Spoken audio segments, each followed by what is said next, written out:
What if staying single isn't a failure, but a test most people are too weak to pass? What if the pain you feel right now is not a problem, but proof that something powerful is forming inside you? We live in a world that fears silence. A world that teaches you to fill every quiet moment with noise, attention, and relationships that distract you from yourself. Being alone is treated like a warning sign, a gap that must be fixed quickly before it exposes something uncomfortable. But Stoicism never saw solitude as a punishment. It saw it as a training ground. When you are single, there is no one to absorb your anxiety, no one to validate your worth, no one to soften the truth. And that is exactly why most people can't stay here long. They don't fear being unloved, they fear facing themselves. Staying single forces you to sit with your thoughts, your habits, and your emotional weaknesses without escape. It strips away excuses and reveals who you really are. And that's why staying single is a Stoic advantage, not because it's easy, but because it makes you unbreakable. 1. The modern fear of being alone. We live in a time where being alone is quietly treated as a personal failure. If you are single for too long, people assume something is wrong with you. They don't say it directly, but the pressure is everywhere. The family asks questions, friends make jokes. Social media turns relationships into trophies, and slowly, without realizing it, you begin to associate solitude with inadequacy. This fear doesn't come from being alone itself. It comes from what silence forces you to hear. When there is no one next to you, no messages lighting up your phone, no distractions filling the room, your mind turns inward. Thoughts you've avoided rise to the surface. Doubts, regrets, unfinished business with yourself. Most people aren't afraid of loneliness. They're afraid of what loneliness reveals. Modern culture trains you to escape this moment as quickly as possible. Swipe again, date again, talk to someone, anyone. Not because you feel ready, but because being alone feels unbearable. Yet what feels unbearable is often exactly what needs to be endured. Stoic philosophy understood this long before social media existed. Silence is not empty. It is confrontational. When you sit alone, there is no external structure holding you together. No one to mirror your identity back to you. No role to perform. You're left with raw awareness.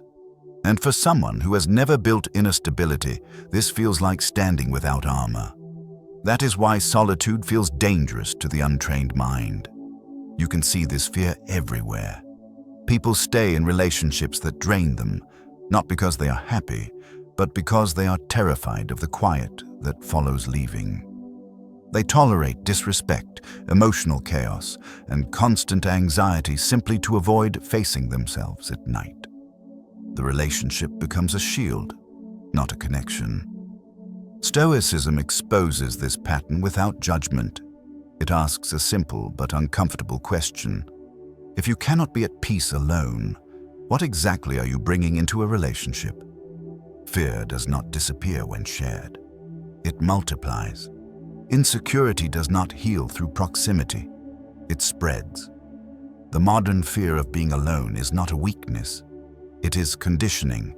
You were never taught how to sit with yourself, how to regulate your emotions, how to stand without external validation. So when solitude arrives, it feels like punishment instead of opportunity. But here is the quiet truth. The discomfort you feel when you are alone is not a signal to run. It is a signal to stay, to listen, to train. Because the moment you stop escaping solitude is the moment you begin building real strength. This is where the path quietly divides. One direction leads back to familiar noise, familiar patterns, familiar pain. The other asks you to remain present, steady, and honest. Stoicism does not promise comfort here. It promises clarity. And clarity, though unsettling at first, is the foundation of a mind that cannot be easily shaken by the world. This is where inner discipline truly begins. 2. Why most people? Use relationships as emotional shelter. People rarely enter relationships for the reasons they admit. On the surface, it looks like love, companionship, or timing. Beneath that, there is often something quieter and more urgent: the need to escape discomfort. Relationships become emotional shelter, a place to hide from unresolved fears, self-doubt, and the pressure of standing alone with one's own thoughts. This is why so many connections feel intense at first and exhausting later. When a relationship is built to regulate emotions instead of sharing values, it becomes fragile by design. One person leans, the other absorbs. Over time, affection turns into dependency, and closeness turns into control. Stoicism warns against this not because attachment is evil, but because reliance without self-mastery always carries a cost. Modern culture encourages this pattern. You are taught that being chosen is proof of worth, that attention equals value, that sharing pain instantly makes it lighter. But when another person becomes your primary emotional stabilizer, you quietly surrender authority over your inner state.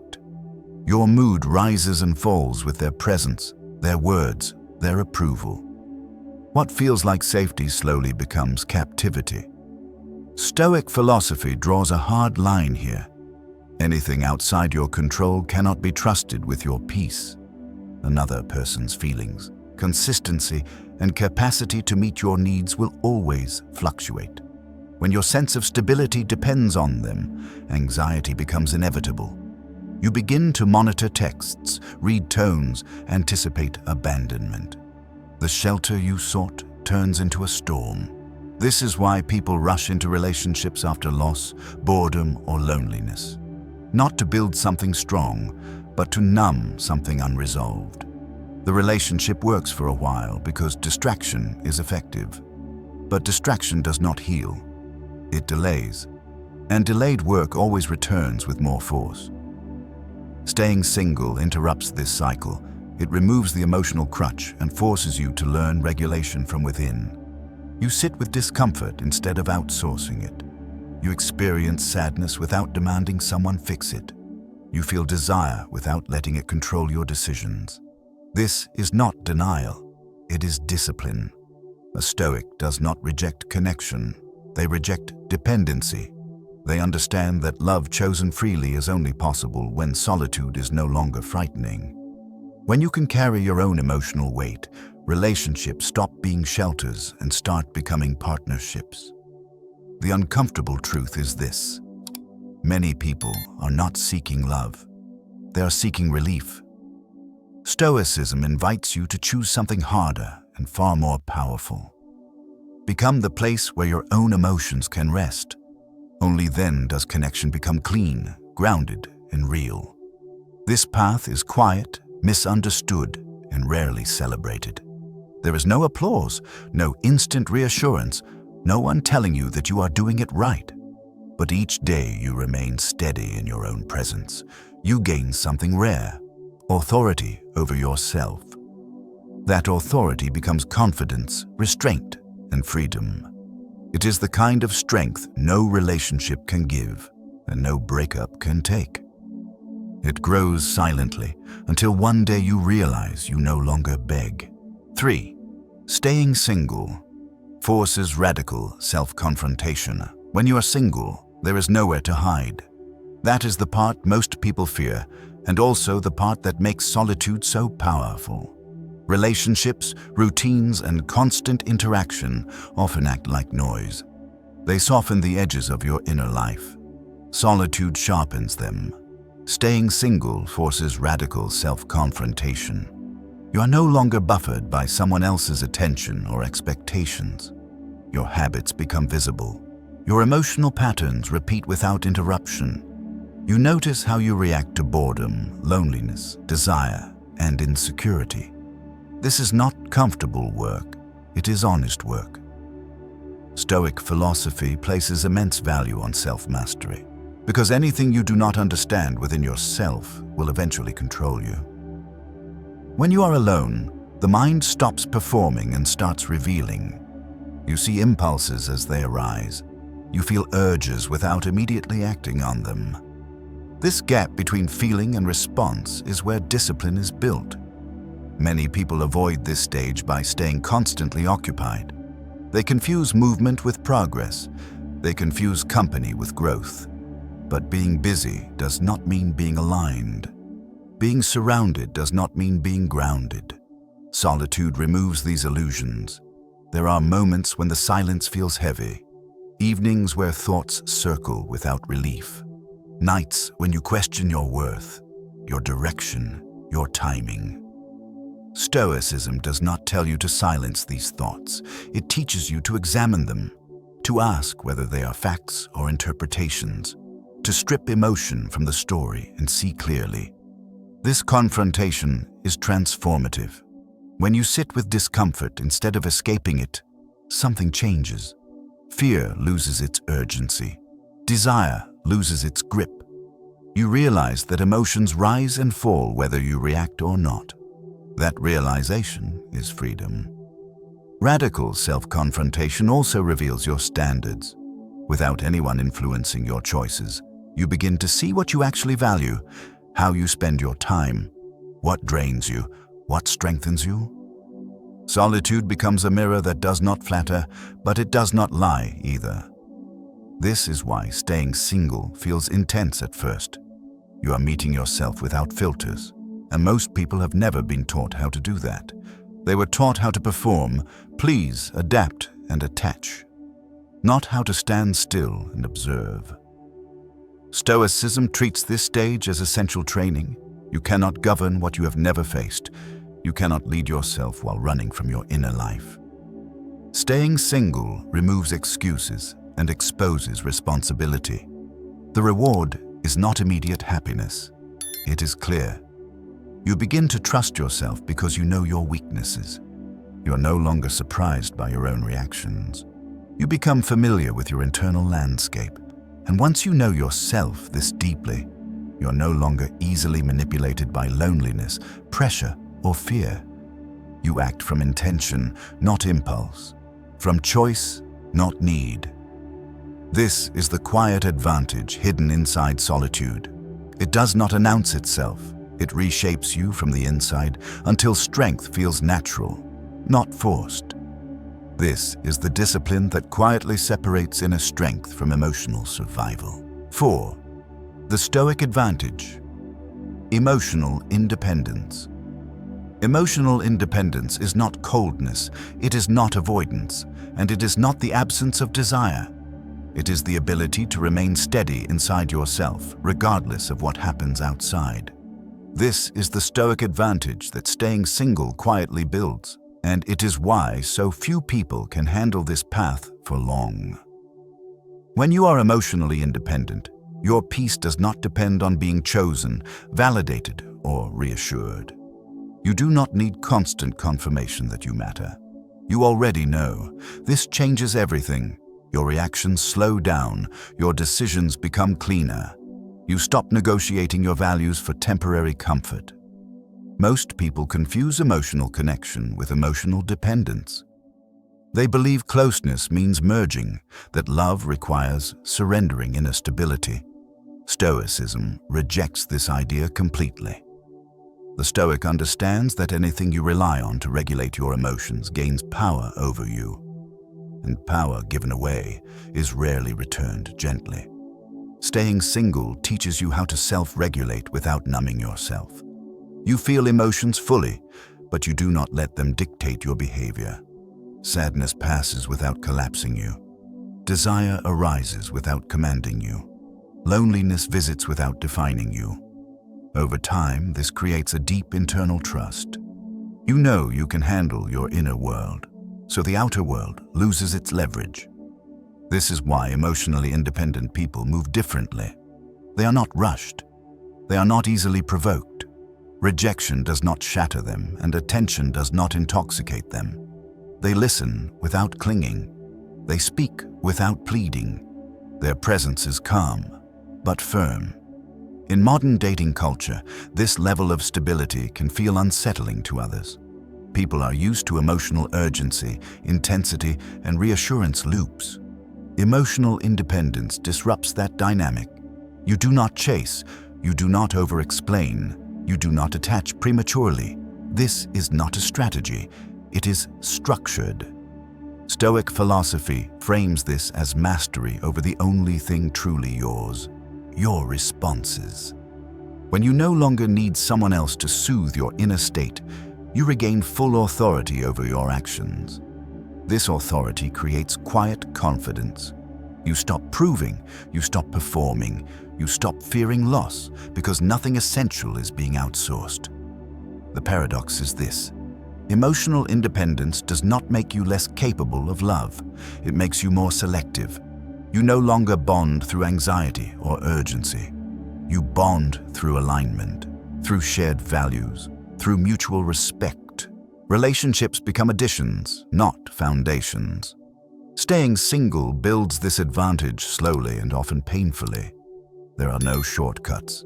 Each moment you choose not to seek relief through someone else strengthens your internal base. Each time you sit with discomfort instead of escaping it, you reclaim a piece of yourself. This is why most people cannot handle this stage. Emotional independence removes drama, but it also removes excuses. You can no longer blame others for your inner state.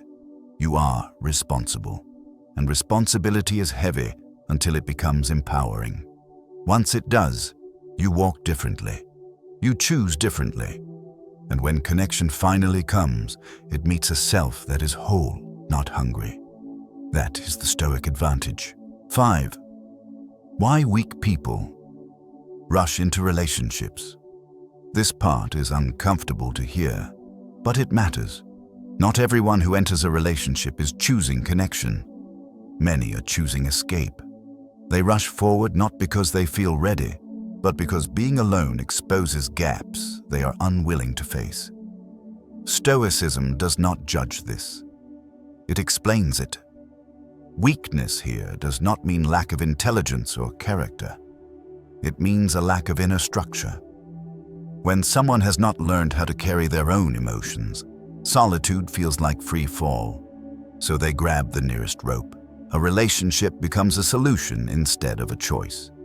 You see it in the speed, immediate attachment, intense promises, pressure to define things early.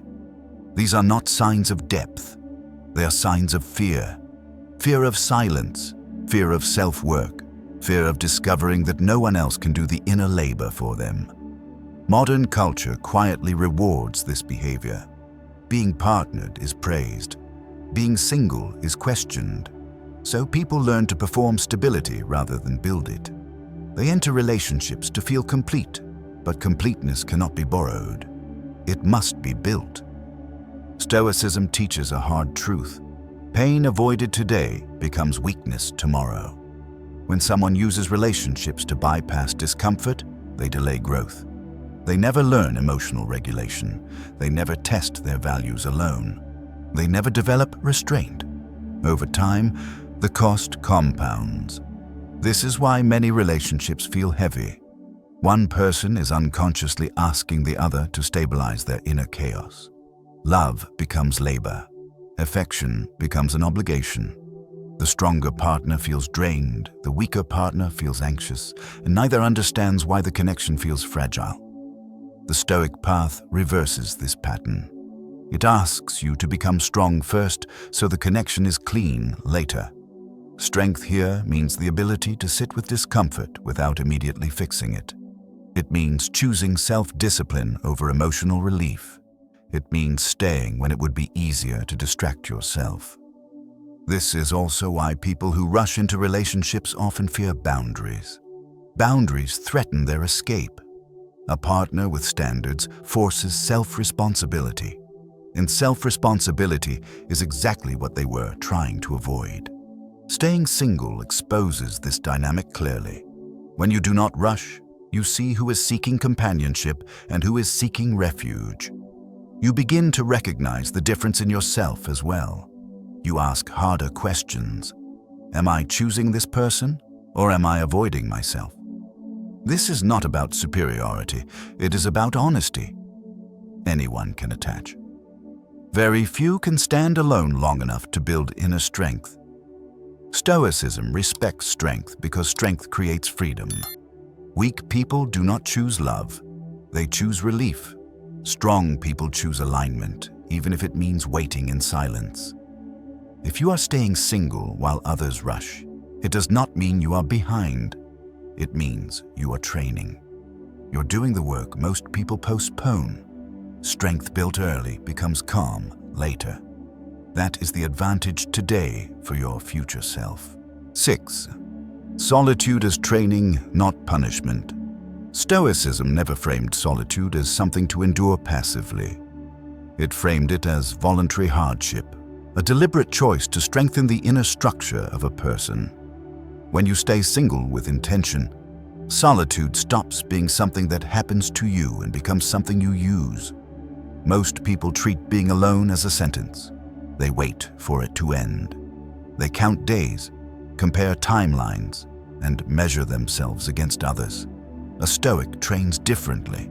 They enter solitude the way an athlete enters the gym, not seeking comfort, but resistance.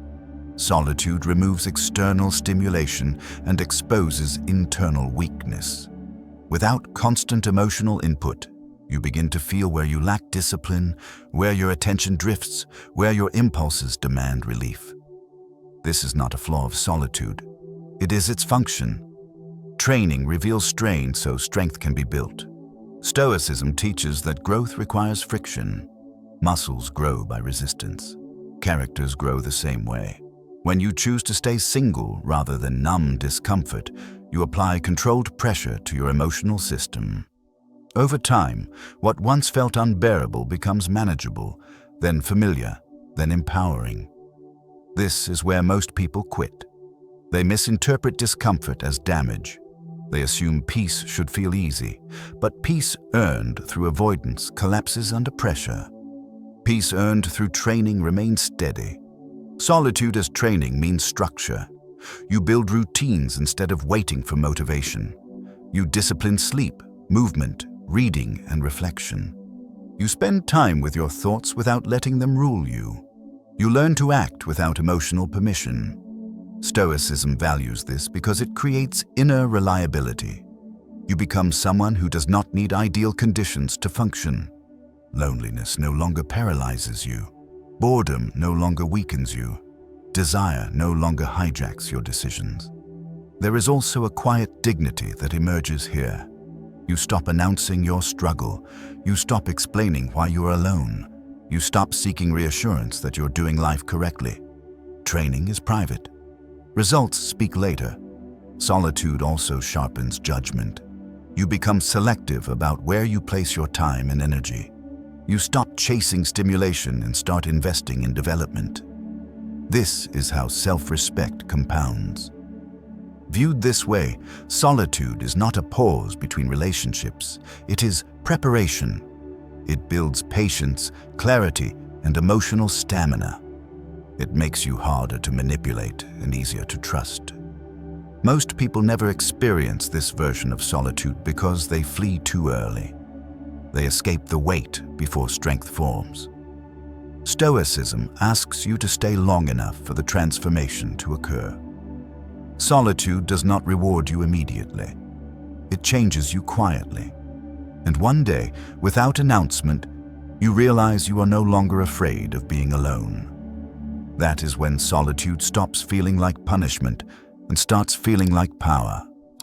Strength built here follows you everywhere, shaping how you speak, choose, commit, and walk away, ensuring that future love meets a grounded presence, not a fearful need disguised as devotion, formed through patience, restraint, and self-governed endurance alone. 7. How this makes you unshakable in love. Later. The final paradox of staying single is this. Solitude does not close your heart, it prepares it. What most people fear will make them cold is exactly what makes a Stoic capable of loving without losing themselves. When you have learned to stand alone, love stops being a threat. When you enter a relationship from emotional independence, you no longer arrive hungry. You're not searching for someone to complete you, regulate you, or save you from yourself. You arrive whole. This changes the entire dynamic. There is no rush, no pressure, no silent bargaining for reassurance. You choose rather than cling. Stoicism teaches that attachment becomes dangerous only when it replaces inner stability. Because you have already faced solitude, you no longer fear abandonment the way others do. Loss still hurts, but it does not collapse your identity. You know who you are without someone next to you, so you do not shrink yourself to keep someone close. This is what makes you unshakable in love. You can hear disappointment without panic. You can face conflict without desperation. You can walk away from disrespect without drama. Not because you lack feeling, but because you have boundaries rooted in self-respect. Many people mistake intensity for depth. They confuse emotional volatility with passion. Stoic groundedness feels different. It is calm, steady, and deliberate. You do not confuse chemistry with compatibility. You do not sacrifice values for attraction. You are not seduced by attention alone. Because you stayed single long enough, you learned patience. You learned how to wait without resentment. You learned how to enjoy your own company without bitterness. These skills translate directly into healthy love. You give space without withdrawing. You commit without disappearing into the other person. There is also a quiet confidence that others feel around you. You're not trying to impress. You're not trying to be chosen. This absence of need creates trust. People sense that you are there by choice, not fear. That alone sets you apart. Stoicism never promised relationships without pain. It promised resilience within them. Staying single builds that resilience first. You are no longer controlled by the idea of losing someone because you have already learned that losing yourself is worse. This is why solitude is not anti-love. It is preparation for love that is clean, mutual, and free of emotional debt. You do not ask another person to carry what you have already learned to carry yourself. When love finally comes, it meets a person who can stay present without attachment, devoted without dependence, and strong without hardness. That is the quiet reward of the Stoic path.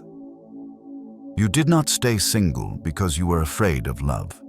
You stayed because you respected it too much to enter it weak. This strength ensures love enhances your life rather than defining it, because you arrive grounded, self-directed, and free to choose daily with clarity. Staying single was never the weakness the world made it seem. As you've seen throughout this video, it is a discipline, a test, a training ground that most people abandon before it shapes them. We explored why modern culture fears being alone, how relationships are often used as emotional shelter, and how solitude forces radical self-confrontation. We uncovered the Stoic advantage of emotional independence, why weak structures rush into attachment, and how solitude, when chosen deliberately, becomes training rather than punishment. And finally, we saw the paradox. This path does not push love away.